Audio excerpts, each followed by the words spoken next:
I grew up with my dad riding motorcycles, and my grandfather rode motorcycles. And so my dad, we used to go for long rides. We'd ride.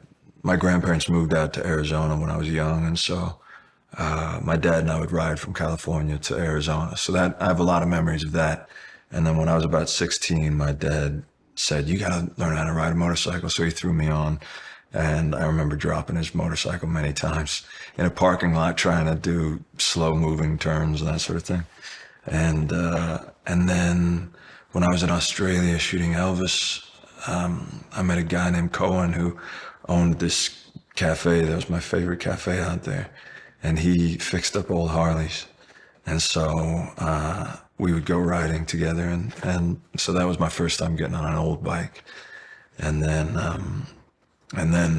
when I spoke to Jeff for the first time, then I just immediately just doubled down and started riding all the time. There's many mysteries around Benny, and there's many things that I've sort of filled in for myself. But essentially, Benny's a young guy who has fallen out with his family, and his father passed away, and he, I, I, th- I believe he had some sort of trauma in his past that's led to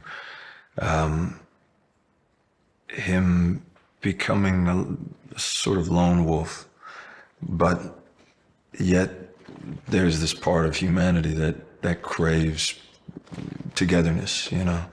And so within that lone wolf attitude, he ended up finding the Vandals and ended up getting